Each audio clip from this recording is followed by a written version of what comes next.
Van der Poy, MP for Odododiodio, on the ticket of the NDC, plans not to represent the NDC in the upcoming election, which means he doesn't even plan to remain in parliament. At least that's what we know, even though he can move to other constituencies and contest. His name has been mentioned in this special committee report by Odododio's committee on the disqualification of one candidate in his constituency. We have him on the line. Honorable, you're welcome to Eyewitness News. Well, thank you very much, Moro. How are you? I'm well. Before we talk about the committee's report, why have you decided to abandon Parliament? Or you are moving to another constituency? No, I'm somebody who gives myself some challenges. And when I become aware of the fact that there's no more challenge for me, I decide to seek another challenge. So I have done my work as far as being an MP for the constituency is concerned. And I think I've achieved what I set myself to achieve. I will now want to seek challenge in another area. Would that other area be English Amanfro? Because we've heard rumors that you are planning to go contest Botian English Amanfro. Botian English Amanfro already has a parliamentary candidate. So it is over with Actually, Parliament? I want, let me be frank with you. My own devotion, dedication, commitment now is to see John Mahama become president of the Republic of Ghana in 2025. So I don't want to narrow myself to one constituency. I want to be able to do the work I did for the late Professor Mills to become president. I want to do the same for John Dramani Mahama to become president. I'm committed myself to that. You've done what, 12 years? Yes, I'm getting to my 12th year. And you think it's enough to say goodbye when there are others who are struggling to go more? For me, it's enough. The stress of the work of Odododiodio, I don't think I would advise anyone to do more than 12 years. You don't want to be arrested and locked up on election night again? It's almost getting to 3 years of that unfortunate incident. You want to remind me, eh? I am sorry. I'm sorry. But in exiting, did you prepare an exit plan? Because it appears you have a quote-unquote puppet that you have left behind, which puppet you imported from your opposition side. The committee has mentioned your name as having had oral agreements with this gentleman from the NPP, whose party ID card was obtained in a mysterious way, and that you appear to have been the man behind this or the brain behind this. Have you seen the Odododiodio report?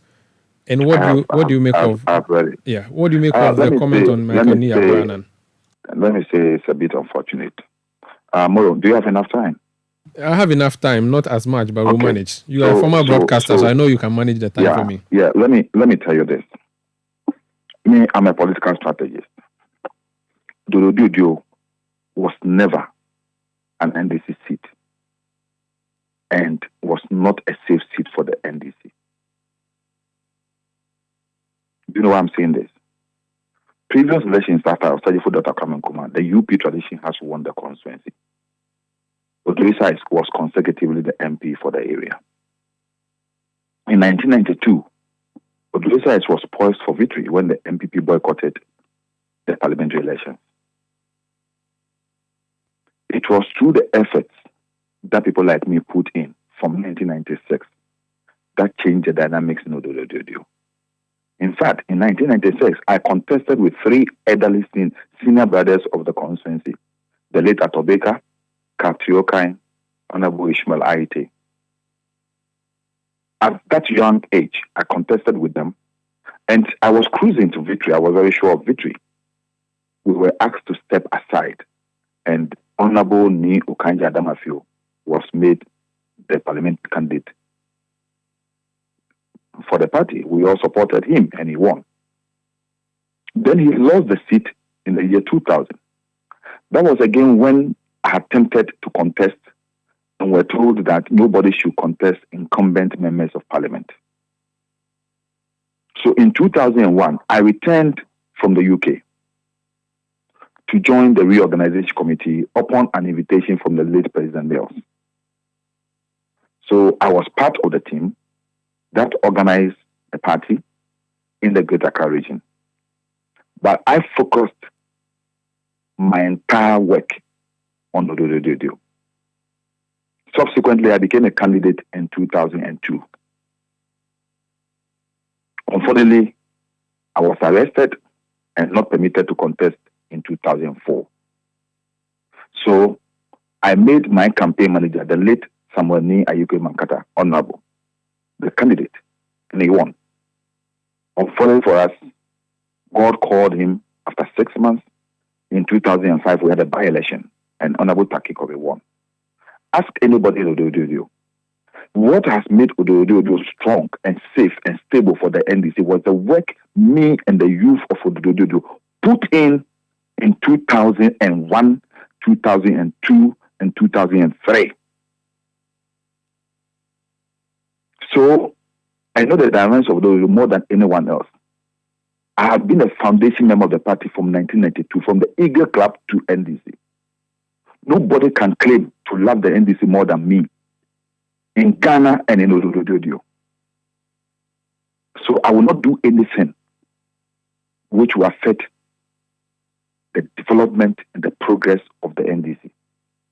I'm a very loyal, committed member of the party.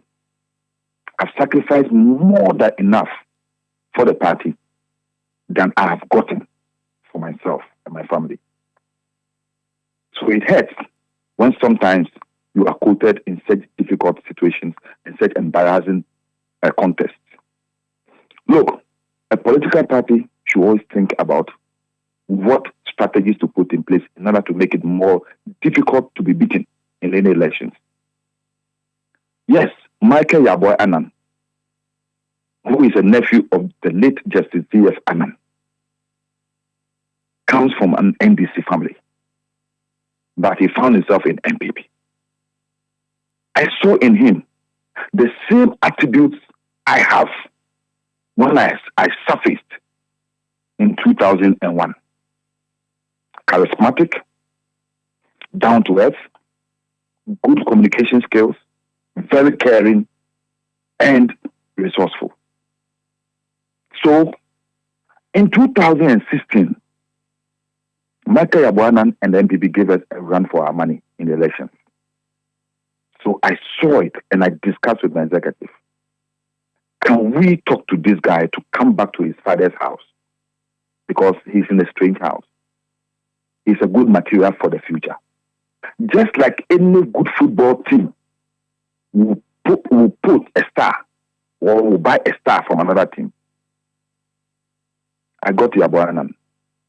In fact, in my victory speech at BC Blue Home after the 2016 elections, I invited him to the stage and asked him to leave NPP and join NDC. He told me he would think about it. We became friends. We sit together, we do things together. He was NPP. In 2019, he told me he was going to contest NPP primary. I said, look, forget about it, come. One day, you will be an NDC MP if you come. So he didn't listen to me, but he went for the primaries, all right. He had a lot of problems. He finished the primaries. He lost to Bannerman. And I invited him, together with my chairman, then organizer, who is now a chief at Nii Yarboi Brigade, the current constituency organizer, the woman organizer who is now supporting Yokai Lai, our current organizer who was head of our security, and some others. And we had a meeting with him. And we convinced him to join the NDC. He agreed. And then he made the move. But, Sanda, the rest of the story, for strategic reasons, I will know what to say. But in November 2000, Michael Yarboi joined me in my campaign for the 2020 elections. In November 2020. In fact, he was with me when I commissioned the sports complex at Richard Akwe Memorial School. There was a reason why we decided that we will not make his defection to the NDC public until after the election. It was for strategic reasons, for operational reasons. So we kept it quiet. So after the elections in 2020, formally, we adored him. He himself joined us. And then he's been working with us all this while. Until about 6 months ago, when our regional chairman picked his phone and called him and told him that he has heard that he wants to contest Odododiodio. But he's warning him that when the nomination is opened, he should not pick a form. If he picks a form, he will see to it that he is disqualified. Sanda, it became a problem in the constituency. We solved it, and we're having a very peaceful campaign. A vetting has been done, balloting has been done. Then some few disgruntled elements decided to vandalize the regional office. A committee was set up. I appeared before the committee. I explained everything. I was truthful with them. I explained everything to them. And I told them that the decision to have Yarboi contest is only one thing. To retain the seat and to make John Mahama win with a wide margin in the constituency. Because to me, Nii Lante, from the experience I have, and for what I know about Odododiodio, he is the only one who can retain the seat for us. I told them. I didn't hide it. They said, but he's not 4 years. I said, 4 years. In 2019, a Futu constituency, Dr. K. Annan contested at Fenyo Market, lost the primaries. He defected to the NDC. The NDC had then elected a parliamentary candidate. We stepped him down and made Dr. Annan a candidate. Why is it different from Odododiodio? We want to win the seat, or we are talking about law? Me, when it's about election victory, it's not about law. Laws are made for men. Men are not made for the laws. So I want to say, and I'm not hiding it, and I'll say it everywhere. Yes, even though all this while I have decided that I will not openly declare support for any of the three candidates, this report has forced me to say it. It's unfortunate that the FEC have taken the decision they have taken. I'm a respected member of the party. I don't have anything against it. I have advised them to use the appropriate channels to seek redress and petition the FEC to reconsider their decision. I myself have told the FEC members, I've told some of them who have talked to me, that I wish that in the interest of John Dramani Mahama's victory and retaining the seat, I wish they will reconsider the decision they have taken and let the delegates of Odododiodio decide who they think is best suited to be the parliamentary candidate. No one should take that decision for the delegates of Odododiodio. Because at the end of it all, Odododiodio, it is those people who go to the ground to work, not us. Not people who will sit in the offices at the region or at the national. It is the delegates of Odododiodio who will be on the ground. They are the ones who will be beaten. They are the ones who will go through the gunfires and the rest, the machetes and the rest to secure victory for us. So let them go onto the field in confidence of their sacrifice. Don't disrespect them, and don't make them disinterested in the battle ahead of us. Okay. Honorable. Today, as I'm talking to you today, yes, the MPP have chosen somebody who until recently was a youth organizer of one of our branches, NDC branches. He comes from NDC house. He has been an NDC member all these years. The MPP strategically have gone to poach him and made him their candidate. And we are talking about law. Do we want to win a seat or want to talk about law? Just on that one, I was not going to ask about that, but since you've mentioned it, Manaf has spoken to my colleagues and said he has never been a member of the NDC. Hey, I can send you his this right now. Party right card? Now, I can send it to you. Yes, I can send it to you right now. Okay, you can put your phone on loudspeaker and try to send it to me on WhatsApp, so I'll look at it. While I do that, yes, you agree then that this gentleman you support, Mr. Annan, has not spent the requisite number of years in the party. You agree with that? I mean, with the NDC? Look, I'm saying that. No, I get you. I just want to be sure. You're saying that. That is indubitable. Okay, so you're saying that even though he hasn't met the requirement, there should be other considerations like has happened in other constituencies and should be allowed to run. But the committee on paragraph 11, I'm going to read it verbatim, says, despite Mr. Annan's claims of joining the NDC in 2019, evidence was adduced to show that he was still publicly associating with the NPP after 2019. Examples are A, a poster with the face of Mr. Annan advertising. Let me read for the honorable. Hold on. Let me just read for the purpose of my listeners.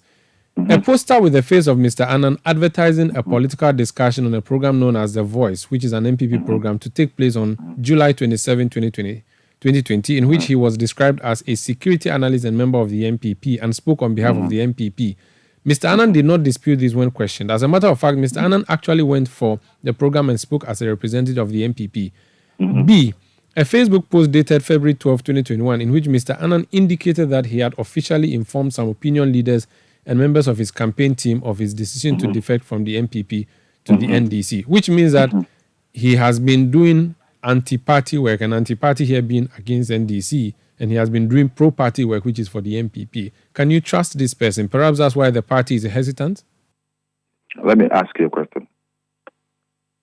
Did the party trust Dr. Kofi Annan when he defected from NPP in 2019 and became a candidate in 2020, less than a year? Did the party trust him? In our recent parliamentary primaries, there were so many instances where people were noted not to have been in the party in those constituencies for 4 years, but they were clear to serve. You see, in all this, what I'm saying, even if Mr. Annan joined the NDC yesterday, I'm asking that, look, in Odododiodio, our dynamics are different.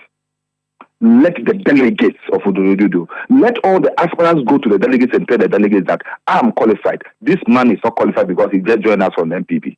And let the delegates take the decision. If you don't do that, you have problem getting the people to work for you to win elections. You are an influential member. I've retained the seat for 3 terms because I work with the delegates of the party. You are an influential member not only of the constituency but also nationally in terms of NDC politics since you started doing politics. Are you saying to us tonight that it is either Mr. Annan or the highway for you? I've not said that. I'm an NDC member. Because you have said he's the only one in the past. The decision. Okay. Yes. I respect the decision of the Functional Executive Committee. I've only appealed to them to reconsider. And that is what I expect everyone to do.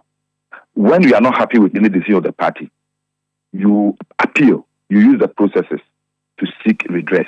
Based on your knowledge of the constituency, are you suggesting that Michael Annan is the only person who can win you that seat, and if it goes to anybody else, you are going to lose that party, that constituency? We have to work extra hard. We have to possibly work more than we've ever worked before to be able to retain the seat.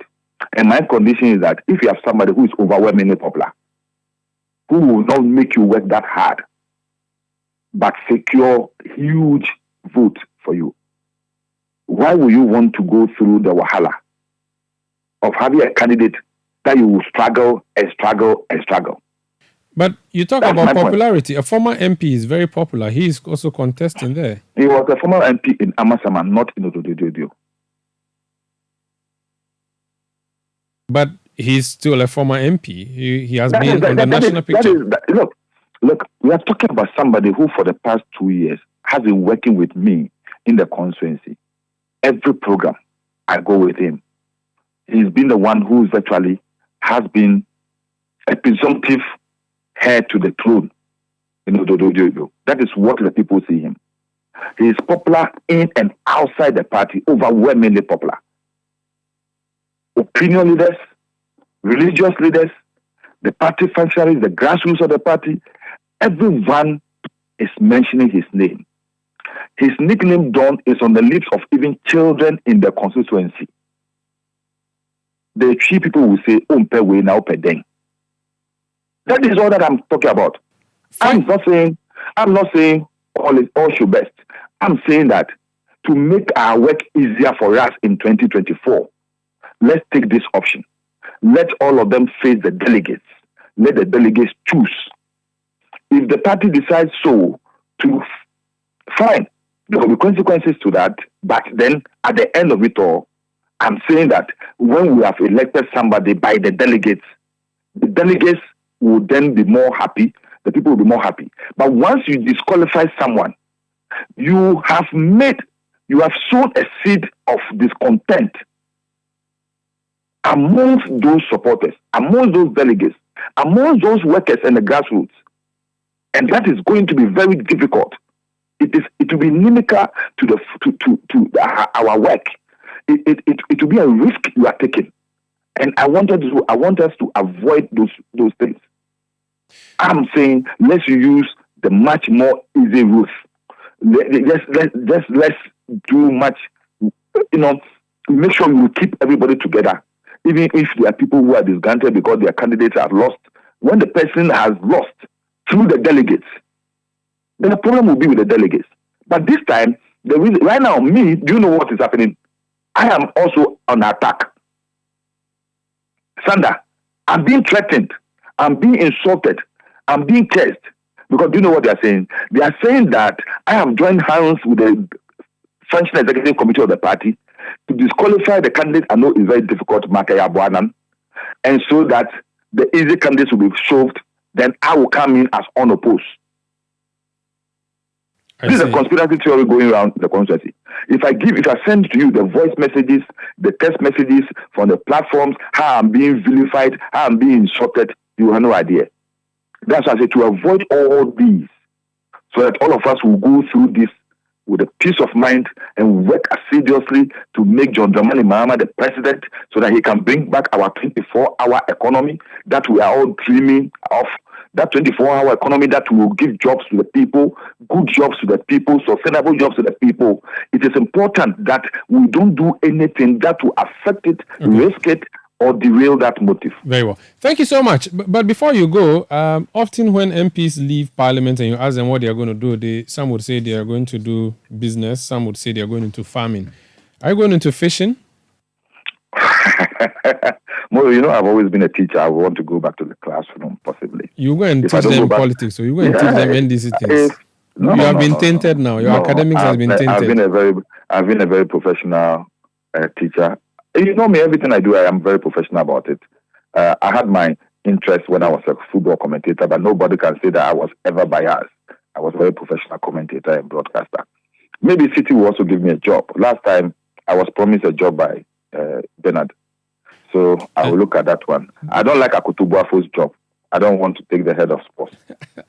No, head of sports is Benjamin Nketiah. I want to change which is Sky's job. That is what I want. He will sue you. Thank you so much. I wish you all the best. That's Honorable Edwin Nii Lante. But don't be surprised if you see me in the pastoral collar. Oh, really? No, who fit yeah. But Kokwenedo has now become a pastor. Oh, this is your brother. Okay, when he become a pastor, how come I cannot become a pastor?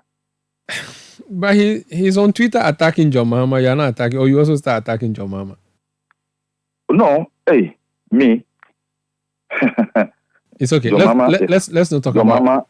John Mahama is my godfather, and he will forever be. I thought you and Koku, your godfather was at Amios. Professor Mills was my father. John Mahama made me a minister when I least expected it. And I said I will do everything. I will sacrifice everything, the sinew and the blood in me, to make him a president. Incoming Reverend Nii Lante van der Poy, thank you for speaking to us. Amen. Amen. That's the Member of Parliament for Odododiodio who is not seeking re-election.